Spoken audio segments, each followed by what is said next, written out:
Yeah. If we are providing people a better quality of life where they are able to rest, they are able to see their family, they're able to go to their child's play, they're able to use their vacation time, are we not going to have a more productive and profitable employee?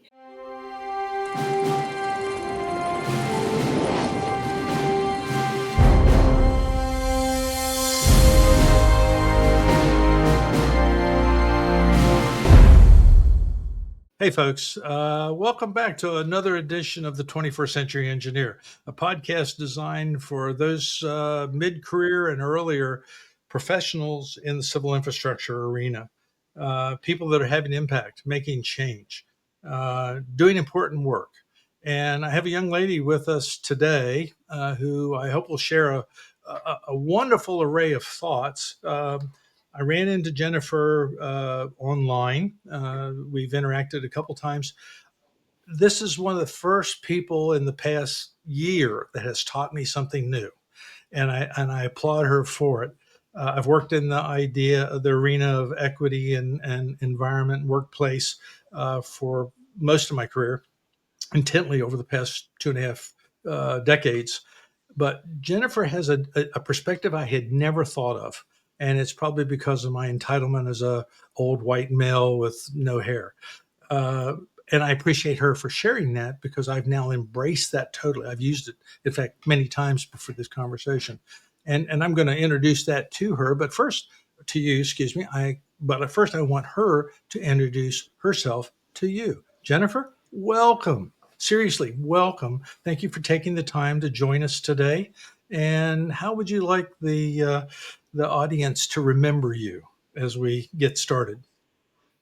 Well, I will leave their opinions of what they remember me as. I will not formulate that for them. I will just do my spiel, and whatever resonates, they can take that away. But thank you so much for having me, Dennis. You and your hair that I am able to see. You got a full goatee there. So Yeah, all three of them. Yeah. so thank you for having me. I'm really excited to have this conversation because I feel like it's one of those things that are like long overdue when it comes to our industry. Yeah. We Well, do talk a lot about workforce challenges and the aging labor force, attracting new talent, but we don't really talk about the invisible force that pushes people out. And that's what really the doubt tax in the article that I wrote is all about. right. And in her modesty, Jennifer's been a business owner, worked in traditional and non-traditional areas within the civil infrastructure field, managed construction, and if I'm correct, again going back to my ASCE ties, you're currently serving on the Leadership Council. I am. I am. I was formerly the co-chair for the Risk and Resilience subcommittee, and as part of the Industry Leaders Council with AEC, and recently just had a meeting, so that was great. And so my efforts now will be more focused on workforce innovation and making sure that we have more civil engineers Right. entering and staying in the industry. Staying is what I talk about. We can get more people in. I've worked really hard at getting people to go into civil engineering uh, in the program that I was managing at the university and others. It's getting them to stay in the profession. We have a horrible record as far as the number of women that stay in or practice civil engineering after just a few years. Either they never enter or they leave quickly for a variety of reasons. And part of those reasons, I think, the point that you make, the idea that there are a number of challenges facing women in the civil infrastructure area. To me, I think some are obvious, but I'd like you to elaborate on what you think the big challenges is that women oftentimes, not always, but oftentimes face in the workplace they may find themselves, whether it be industrial or consulting or municipality or agency or, for that matter, even freelancing. Yeah, absolutely. I mean, you brought up a good point because when we talk about civil infrastructure, we are talking about an environment that still reflects decades of homogeneity. We're talking mostly male, mostly older, and often very set in tradition. I've heard the term pale, stale, in male a couple times, but I would definitely not consider you stale at all. Pale and male, yes, Dennis, but Yeah, definitely not stale because you are here doing the work which we need. yeah. I What I call will them say, dinosaurs, but that's okay. dinosaurs are my favorite in science. I will let you know that Yeah, a good seeing a good T Rex, Brachiosaurus, Brontosaurus, those were my things. So I'm not anti dinosaur. But when we talk about the challenges of women, as particularly in male-dominated fields and AEC traditionally, they face challenges that go well beyond representation. As you said, it's not about just getting people and women in the door; it's about the ability to retain them. It's really a performance pressure, it's credibility pressure, being over scrutinized, underestimated, not having the flexibility as a parent, and sometimes just outright dismissed. And that's really where doubt taxation comes in. It costs women. It's the cost that women pay, not in dollars, but in the energy and the mental bandwidth, the time, and the emotional resilience. And so just to be seen as equally competent as their male counterparts. And while our counterparts will walk in the room and be assumed credible, or you look at them and say, I like Josh, he has potential. It's women that we often have to prove ourselves first, and that's the tax. I've been in construction for 18 years. I was the youngest Black woman to acquire a general engineering A license in the state of California, the only person in engineering news record history that has been received a 40 top 20 under 40, as right, well as an right. ENER News 25 newsmaker. Let's edit that part out. I'm gonna restart this little part right That's here. fine. Okay, and Starting in, so I'll pick it back up on where I left it, saying like, and that's where the doubt tax comes in, yeah, and it's really about the cost that women have to pay, not in a sense of dollars, but in a sense of the energy and the mental bandwidth, the time, the emotional resilience that we have to face just to be seen as competent, and not even always equal. While our counterparts walk into a room with the assumed credibility, we often have to prove ourselves first, and that is a tax. As a woman who's been in construction for 18 years, I started off as a receptionist before going to law school, before becoming the youngest Black woman in California to receive a general engineering A license, to being the first and only person in engineering news record history to receive a top 20 under 40, as well as an NER top 25 newsmaker award in their history.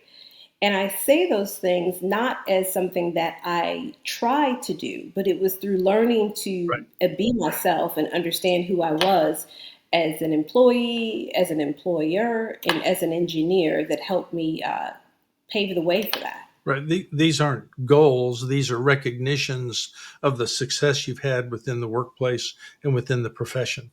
And other than the license, of course, which is a kind of an entry point, the idea is that other people are seeing the same thing that I saw.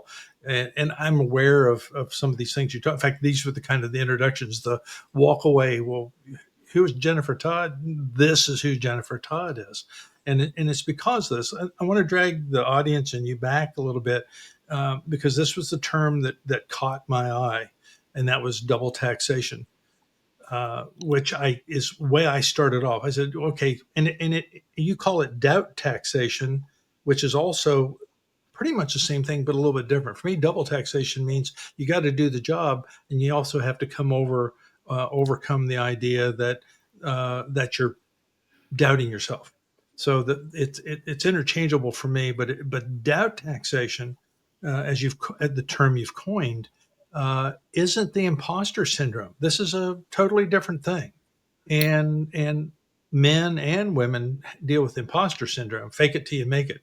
But this doubt taxation, I now understand because of the article you wrote and what I've heard you say in other forums and what you're saying now. And it is a burden, more importantly, an unfair burden that is placed on an individual for no more reason than they are of a different gender than the tradition. not necessarily even in the room. I mean, I've worked with women that actually discounted women, which was crazy, but that's just what it is. So, could you elaborate how you see the difference for the audience so they can clearly understand what's the difference between doubt taxation and the imposter syndrome? Yeah. And so, one thing I can definitely clarify when it comes to the doubt tax, this is not imposter syndrome, because imposter syndrome is about my own internal thoughts of, am I capable? Am I good enough? Should I be in the room? Those are the questions that I'm asking myself when I have been tapped to be something or be more than what I actually had pictured or envisioned for myself, or that I feel professionally or emotionally ready for. That's imposter syndrome. I'm not battling internal uncertainty about my skills. Once I have made up my mind to take the engineering exam, once I've made my mind to go to law school, to start a business, to become a demolition contractor, there is certainty in knowing that I am doing the thing. That's what I know that I'm able to build. I know exactly what I've built, what I've led, and the value that I'm able to bring. And so the doubt tax comes into play because the doubt wasn't about me, it was really about them. It was like I was never doubted myself. I doubted that you would believe in me. I doubted that you would see me as a valuable and competent and equally capable person doing the work. Right. Right. And doubt tax happens when the environment causes you to anticipate disbelief. When you already know that you are the minority and that you will be walking into that room where your expertise is going to be second guessed because you are a woman. And God forbid if you are a woman of color. So then there's that double taxation comes into Yeah. that point. Yeah. It's, Absolutely. Yeah. so where you're So required to competence. Go I'm ahead. sorry. So imposter syndrome is something we do internally. It's something we do to ourselves. Whereas the doubt tax is something that is put upon us or Yeah, it's you. external. The It's idea external. is that you're not capable for the prejudice comes or the preconception, if you rather, comes that for whatever reason, without getting into specifics, maybe because you have too much hair, uh, trying to keep it generic. All of a sudden now there's no way you can be intelligent because you can't have hair and brains too, as I was told for years. But that was my rationale for going bald. So the difference is it's put on you. But what did I hear you say that the doubt tax, when put upon you, has an impact on you? You know you can do the job, but do you start questioning whether you can do the job, or that are you being dismissed because you really don't have it? Does it create an imposter syndrome? It doesn't really create an imposter syndrome. It's Okay. more of an external factor where I am trying to mitigate as many barriers that I have as a woman in this industry to make you comfortable and to make the male counterparts as comfortable and me as palatable as I can. If I come in here with my engineering license and and I law degree and all of these things that really are the armor to guard me to say that I belong here, then I presumably will receive less pushback because you won't say, oh, your husband got the license or your brother took the test. And therefore, we don't need to listen to your opinions or we don't need to listen to your expertise because you haven't earned it. And so it's about making things palatable for the men in, i.e., the industry around us, which has an emotional weight. I mean, that emotional impact of trying to manage other people's responses is a lot. Constantly navigating other people's doubts is very exhausting. And it really forces women to over prepare, over prove, over perform. Sure. And the tragedy that happens in industries like civil engineering and skilled trades, architecture, is that we lose talent because navigating that Absolutely. tax becomes too heavy. Yeah. We don't leave because we don't belong. Many of us leave because we're tired of paying the taxes that no one else is paying. Amen. Yeah. So, quoting from your article, it's that you never doubt yourself. It's you doubt that others will believe you, and you get tired of trying to get them to believe you. It's you're having to do double duty, again, double taxation, in the sense that I don't just show up and do the work and let it speak for my competency. I show up and I've got to explain that I'm competent and then do the work, which will then in turn do speak to my competency. And you have to do this constantly. And Yeah. it is emotionally tiring. It's technically tiring. It's physically and mentally tiring, and it is what causes a significant number of the underrepresented groups within our profession to leave after a short period of time. I mean, after all, if you're not wanted, why do you keep hanging around? And the message comes, you're really not wanted. You're not trusted. You're not believed in. As you said it, we don't think you earned what you got. You got here through other means, and totally wrong. But that's the bias that you run into. That's wild. I perceived much of this, but I hadn't perceived these other facets as to being part of the issue we're not addressing correctly in this profession, and I hope we start doing it like yesterday. Uh, when you're dealing with this double taxation, is there something specifically women find themselves having to contend with, or and I'll just jump into it and say, does it manifest? And I have a daughter that's working for an agency that's dealing with this, not personally, but as a manager, she's dealing with it because of some people that work under her. Does it turn into a sex discrimination thing? Does it become a technical discrimination thing? Does it become an assignment discrimination thing, or really a combination of all the above? It's going to be D, all of the above. Okay. Because these, and we can consider them microaggressions, gender bias, however you would like to frame it. Whoop, back it up. The, Say it again. And for I said, emphasis.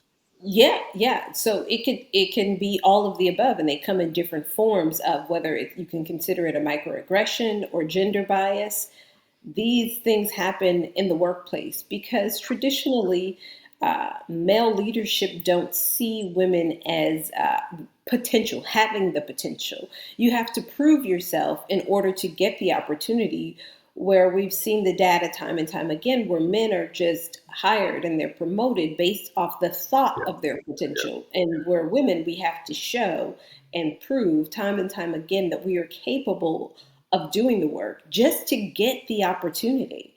And when we talk about women, especially women of color, when we talk about that, facing the double taxation, first it's a competency tax, and then it's a credibility tax. And so we are assessed two times Right. before we're even allowed to contribute. Right. And this is something very specifically that women have to contend with, but it's also something that the entire profession suffers from.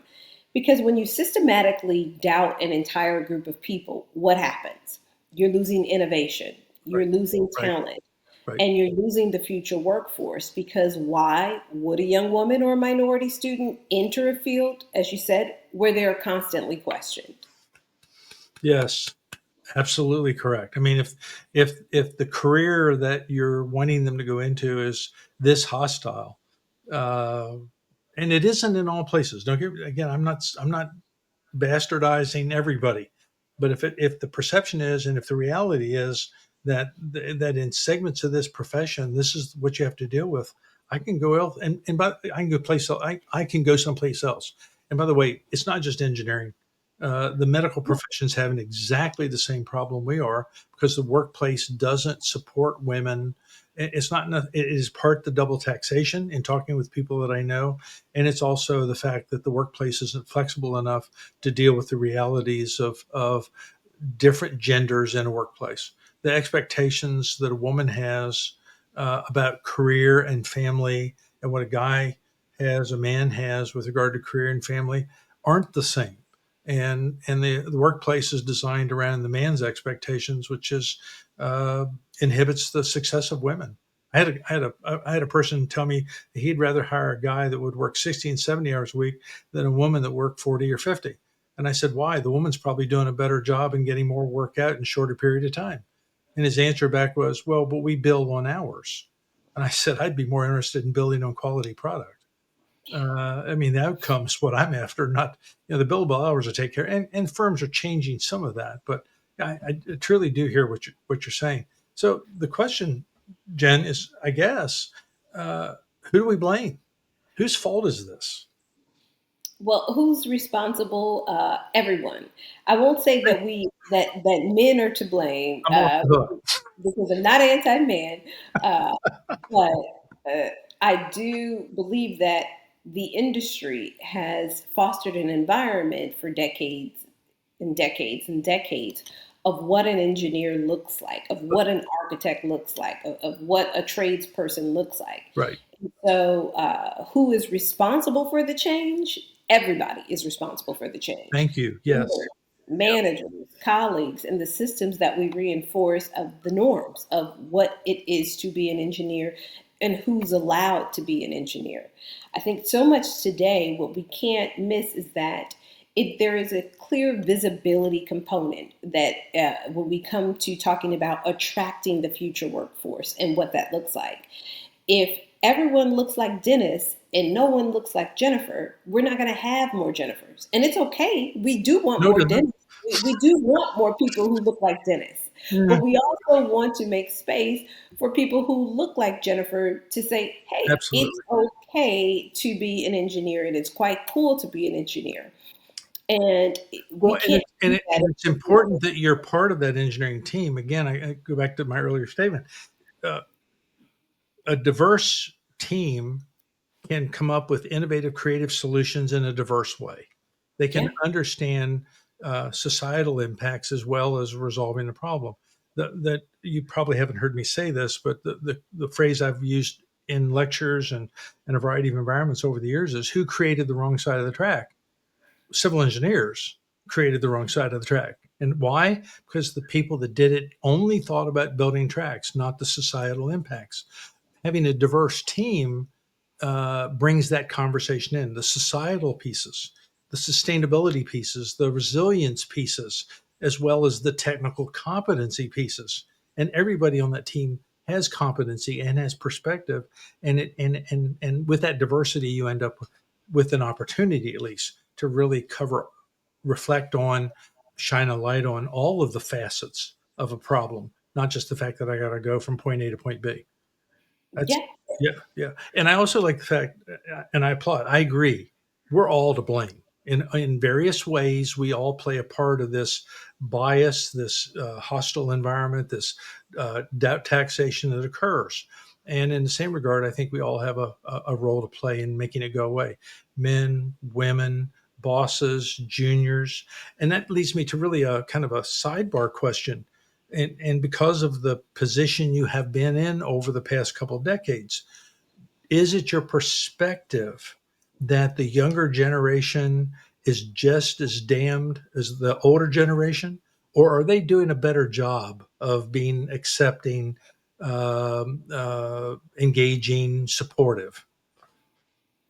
I think the younger generation is just working differently. Okay, I am, I myself, and I'm sure you may can agree, is that we're from the era of you put your head down and you work. You don't question your superiors. You do as you're asked, and you make it work. If it takes 70 hours, you make it work. It doesn't matter because the work is the work, and that is the most important thing. And for the younger generation, that is just not the case. They have diversity when it comes to how they want to live their lives. They want to have a life that is more flexible, that's more fluid, that takes into account that their emotional well-being and happiness. They are not prepared to work 30 years miserable. And I don't blame them. but my generation was, by Jove, And hey, and I'm an older millennial, and so is mine. And so I saw my parents and my grandparents emulating that same behavior. sure. But we've come into a very important inflection point, and that's with we're in 2025. We have a very different administration, and so there are so many factors about when it comes to social media, and there are just so many things happening that's changing the future of work, where we have to adapt. And that's maybe the bad part for some of knowing how to. But the great thing is that we have an opportunity to attract a younger generation of people if we show them and let them understand how great it is to be in this industry, and how, if you are a creative, you make a great engineer.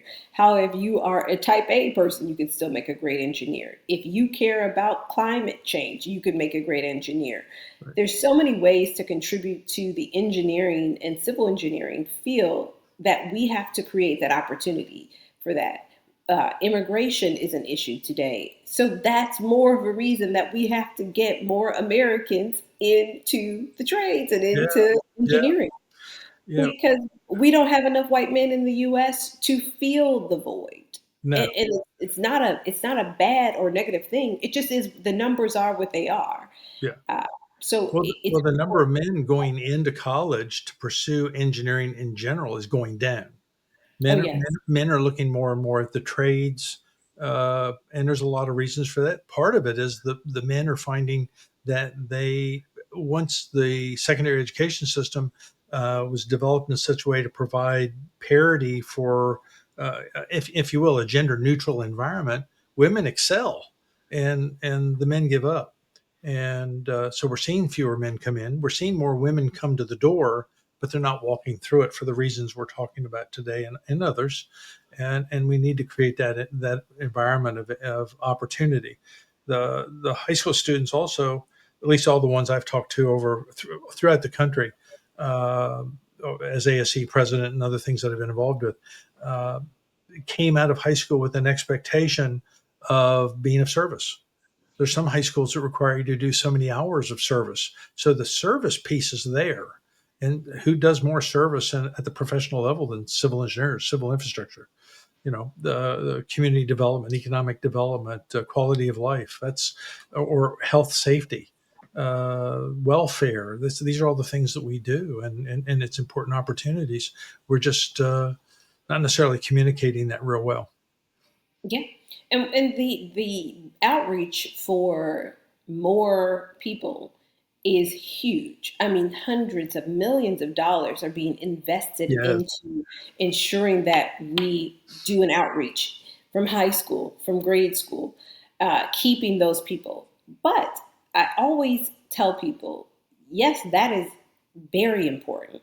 But what's more important is shoring up your house existently, yes, the existing house that you have, making sure that you have developed a culture and a sense of belonging at your firm to keep the people. Because otherwise, we have this revolving door, and we are wasting money and time, which we can't afford to do either. absolutely correct. And again, to reiterate what you said, the employee of today is not the employee of 100 years ago or 50 years ago or even 25 years ago. The work life balance issue, the quality of life issues. You can promise me a big bonus, but if I have to sacrifice health and family for it, pass. Give me a decent salary. I have a happy life, and I go on. So having to understand that the people that we want to keep in this profession have a different value set. And I've argued this with some of the dinosaurs that are in our profession. Um, Maybe that's where I came up with the term. Anyway, but this idea that well, this is how I worked. Well, I'm sorry, you lucked out. The new generation has a better idea. They got a better plan, and I applaud them for it. I wish I had been able to do what they're able to do today. I think it's very courageous, but I also think it's very necessary, because you said something important, and that is the quality of life that you want to have. Yeah, If we are providing people a better quality of life where they are able to rest, they are able to see their family, they're able to go to their child's play, they're able to use their vacation time, are we not going to have a more productive and profitable employee if we are not burning them out and burning them to the ground? If you are showing up for people and showing your loyalty by allowing them to do their work and bring their best selves to work, are you not going to be profitable? I don't know anyone who does that and it isn't. Like, you know what? They had too many vacation days. This is just downhill from here. They have the pride. That's really, it's awful now. They came back rested and they're doing nothing. Like, that doesn't happen. yeah, So I agree. Of course, I have to acknowledge that when I retired from the university, I had 6 years of leave time accrued. 6 years that got added to my time in service, and it was like 6 years. Wow. Think of all the time I could have been doing stuff. Not that Hmm. they'd let me do it. I mean, I couldn't walk away and take that time. It was just there. I guess if I'd broken a leg and cut off the other one, maybe they'd give me an extra day off. I don't know. But They'd will you back. They'd will you in that classroom so quick, and hey, oh, absolutely. Oh, absolutely. And if they needed you in another one, you were. And oh, by the way, you do have 3 projects funded, so let's get them done. And don't forget those papers per project, and the list goes on. But that's academics. Um, let's shift gears a little bit. Okay, so I think you've done an excellent and eloquent job of. I'm running my thesaurus here, so I'm making sure I get the right words of outlining, framing up this issue of doubt taxation and the negative ramifications it has on individuals and then on the workplace. So, we've defined that everybody's responsible to see that this change and be part of the solution. And so now the question becomes, where are the resources? How do we, what can we be pointing to? And of course, I ask people to go online and search for your article and the work that you've published, and you're active in LinkedIn, and so we can track you down there. Now you all of a sudden you got 30,000 likes and 50,000 followers, Jen. But it is what it is. You're certainly worth following.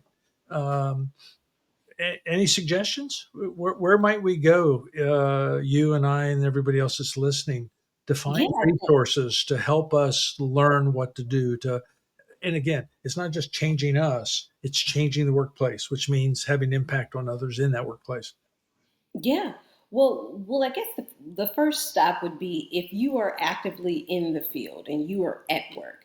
I would say that we all have a duty, especially if you're in leadership, to be open to fixing the environment, even if you did not break it. And I have to Right. say, women, even though we're talking about women and we're talking about the doubt tax, we have to be very clear about this is not a women's issue. Women cannot fix an environment they didn't break. And so organizations really have to build structures where credibility isn't earned through overwork or what the optics look Right. like, but through Right. the assumption of equal assumption of competence. And so men play a huge role as allies, as gatekeepers and sponsors and decision makers. And they often can choose to be allies or they can be barriers. And so I have to say that first because that choice matters of how you're showing up, how you are supporting women in the field and supporting things that can support women in the industry. That makes a difference. Absolutely. And if I may add, not to interrupt the Yep. train of thought, but we'll do it anyway. And if we create a work environment, if we create an opportunity that supports women fully as we want, men will benefit. Yes. So it's not just a matter of responsibility of doing this for others. It's a matter of a responsibility of doing this for others, which in turn will pay dividends to the individual who's doing it. So Absolutely. it's a win-win.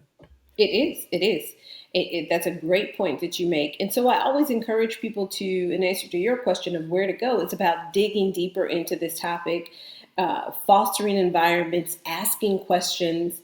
The article that I wrote, I have a Substack that's online, as well as my LinkedIn article that talks about the doubt tax, where the concept, the symptoms, and the solutions. But there are also great studies from ASCE and McKinsey and leanin.org that really illuminate how bias shows up in engineering and construction workplaces. The second thing I say to the listeners is to share your experience because the more we name these patterns, the less invisible they become. And the last thing I would say is mentorship. Like real mentorship is huge. I mean, sometimes the strongest allies are not the ones that you would expect. I've had so much support throughout my 18-year career as a construction leader, as an engineer, from primarily men. These were senior engineers, these were CFOs, and even people outside of the profession who simply understood what advocacy looks like in action and were willing to support me with my career. That's great to hear. I've been, and we've had others talk about mentorship. And in fact, I had the coordinator for the mentoring program at ASCE Terza Austin on some time back. And if you're a member of ASCE, that's an opportunity. If you're not a member of ASCE, and of course, right now I'm speaking to the audience, uh, become a member. If you're and make yourself get available.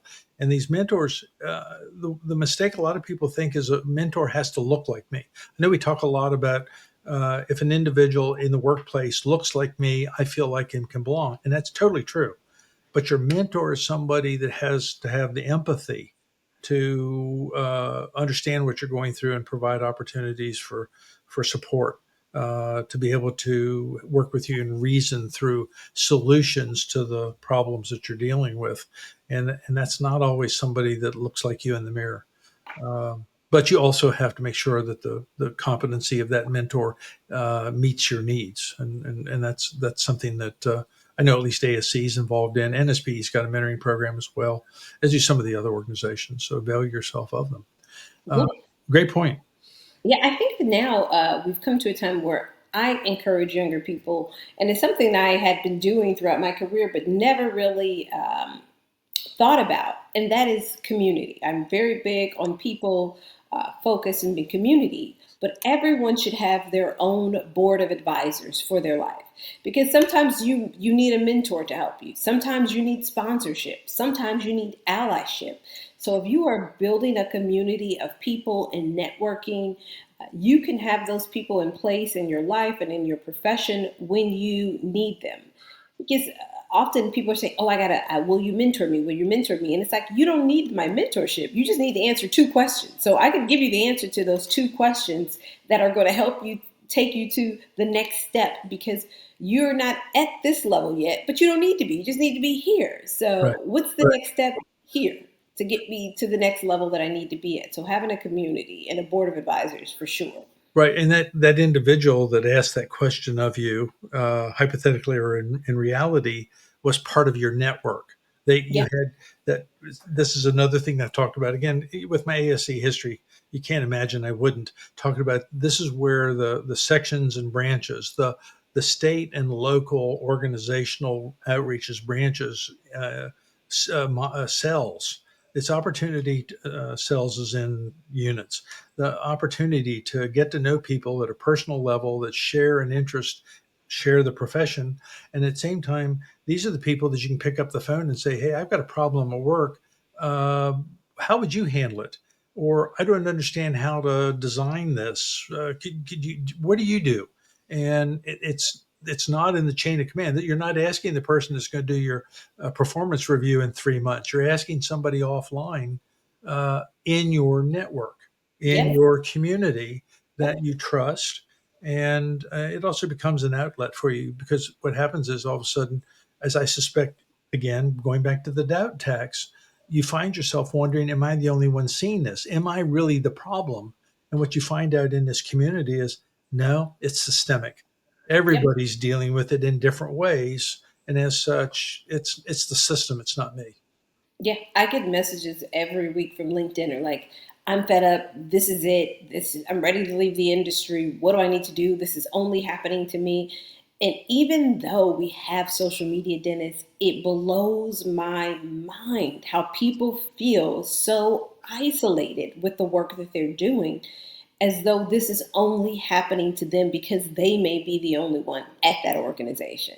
Right. And so we have to put arms around those individuals to let them know, like, hey, it's not you, it's him, it's them, it's the industry, Yep. it's, Yep. but there also, as you said, there are other good companies to work for. So if that company is not supporting you in your professional growth, find another one before you decide to leave. Like, just try one more, try one more Yeah. before you leave. Like, is it the industry or is it this company? Yeah. So just usually it's the company. Like just surround yourself with better people first. I had a mentor that moved from California to Texas, and about 3 weeks in, she started having issues, and we rode the train, as it were, the mentoring train for about 2 months, and the environment kept getting worse, and then she started getting passed over for promotions or not recognized for the work she did. And I said, "Have you talked to anybody about it?" And I said, "I've mentioned it, but it doesn't seem to be changing anything." She said, "Well, then I only see one solution." And she said, "What's that?" And I said, "Quit. Go Yeah, find another job as important, as valuable, as skilled as you are, they don't deserve you. And that's exactly what she did. I mean, she went and found another job within a week, and moved within two, and became infinitely more happy about the workplace because she picked a place that supported her, provided an enriching environment, and helped her reach her personal goals as well as her professional goals. And that's Yeah. what it's about. Yeah. But you hit another point. I'm dead gum. I'm gonna have to drag you back here. The run out of time. The idea of the impact of social media and the Yeah. isolation that occurs. Again, I go back to what I said. For us, for me, the idea was we went to branch meetings and chapter meetings and club meetings and whatever else all the time. Partly because we wanted to eat the rubber chicken, and partly because we wanted to learn something. But at the end of the day, it was really at the beginning of the day, it was that drink we had during social hour where we were meeting people and talking and learning and feeling. And today, people are worked so hard, and then when they do get a chance, they go to their iPhone or their iPad or God forbid their computer, and next thing you know, in some social media cave, dealing with somebody that maybe doesn't connect. So getting out, getting past that. Certainly, it's an opportunity. I'm thrilled to hear that people are finding you. Seriously, I am thrilled to hear that people are finding you, and that you're taking the time to try and advise them. We won't call it mentoring. Effectively, the Yeah. same thing. Yeah. Uh, Yeah. but I don't. I I have. applaud you for that. I have enough jobs. I can't be a mentor at this moment of my career. But I'm happy to, like I always said, if you know what help. The other thing is understanding how to advocate for yourself, and that's not even a woman thing. That's a people thing, Yeah. especially when you're early on into your career. Of do you know what you want? It's like I want a mentor to do what? What is it that you need mentorship on? You have to understand and be clear about what you want before you come to me asking me because I'm like time is valuable. So what do you need? I need to know everything. Like no, you need to know these three things, and let's start there. Get that done, and then come back to me. And sometimes they come back, and other people realize the work and the steps that it takes to do the things you say that you want. You're not going to do that. And so they don't come back because they're not prepared to do the things that they said that they were going to do in order. But that's a whole nother can of worms. Absolutely. Yeah. I've But be been, honest about it. yeah, you've got to be willing to change. Mentoring is about adapting, changing, finding solutions, but it's two ways. I mean, one person can advise, the other person's got to take the action and move forward. Jen, we've run out of time. I hate to say that in more ways than I can imagine, but we have. I give you a minute or two to. Is there anything that we haven't covered that you wanted to cover, given you signed up for this torture, or have we This got everything covered, or is there something you'd like to amplify? No, this was pretty painless, and I'm so happy that we've had this conversation. I think the one takeaway that I would say you asked me earlier, like what would you like to be remembered as? It's like I would like to be remembered as the person to say, "Hey, look, when it comes to your professional career, and specifically to women, it's like women don't take it personally. This is women don't need fixing. They don't need to fix themselves in order to be there. The environment needs to evolve. And so do not worry about fixing yourself, worry about the environment evolving around you and contributing to that. The doubt tax is not this individual flaw, it's really a systematic cost. And my action is really simple. Leaders, they need to assume competence. For colleagues, you have to check your biases. And women, we have to keep naming the tax when you see it so that we can support one another in reducing it. And of course, continue the conversation. So, I mean, if you reach out, share the story, and let's build workplaces that don't tax people simply for existing. Right. Well, in the alliance, it's developing that alliance so that you know that you're not alone, that you have resources, human and otherwise, to help address the problem, whatever it may be. You may have to be tolerant of the environment, but in the same sense, you have to recognize it does have to change and work together to make it change. That's great. You say you're on Substack? I am on Substack. Okay, well, you got another subscriber coming up. So, well, I've got several subscriptions, but I hadn't run across you yet. So I'm going to make that happen.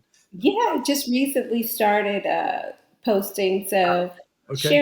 sharing more frequently. I haven't really done much advertising of it, but I do want to share that I do actually write my own articles. AI does not write my articles for me. These are my own. They are my own thoughts. And in fact, I have checked with ChatGPT and put it in there. I'm like, that does not sound like me. That's not what I would say. I wouldn't Yeah. say that. Not Yeah. what I'm Yeah. saying. So I still believe that I know myself better than ChatGPT knows me for what it's worth, for I'm sure. however long. I'm sure you do, Jen. Yeah, I had somebody comment they wanted to do a research project with me simply because they like the way I write. I'm going, I don't know what you're talking about. But anyway, uh, You know, writing will be a lost art before it's all said and done. So, unfortunately, just like shucks, the penmanship, oh yeah, yeah, handwriting, yeah, yeah. handwriting. Anyway, go look it up. How else will things become real if we don't write them down? Yeah, I yeah, recently stepped down from, I'll tell you this, I stepped down from my position at LMS after 13 years of starting this company. I made the decision I'm ready to explore more and have more of an impact on the world. And so this week I have spent cleaning out my office that I've had for 9 years. And the amount of, I am a notebook hoarder. So if I see any notebook at any conference, I've got it. And so I have dozens and dozens of notebooks that I gave away because I have to write. I have to write stuff down. I have to jot it down and get it out of my head. It's not the same as typing. It yeah. doesn't have to say it. The words don't flow and the thoughts don't flow the same. So When I cleaned out my office, I kept everything I thought it was of value, and then like 3 months later, I realized I was wrong. There was stuff that was of value that did in fact go out with the trash or was given away, so or yeah. lost forever. So I threw a lot of stuff away, but I was just like, all of the notebooks that I started writing in, all these notepads I've thought of ideas and things like that. Of like, oh yeah, that's interesting. So, but super. I'm so glad we had this conversation. I appreciate you for having me Oh today. no, Jen, I appreciate you taking time out of cleaning your office and being with us today and the ILC and all the rest. I appreciate your continued effort to be impactful, to do things that make it better, not just for you, but more importantly, make it better for everybody else. Keep up the work, and if there's anything I can do to help you, just to reach out. Folks, we've run out of time for this session of the podcast. I leave pretty much the same way every time. I recognize and respect the time you've invested in listening to Jen and I today and in the past podcasts. That investment of time, I hope, pays dividends for you in your personal and professional life. I hope it provides a guidepost for you to go forward and make change, be impactful, and create a career in this profession that is both rewarding and satisfying.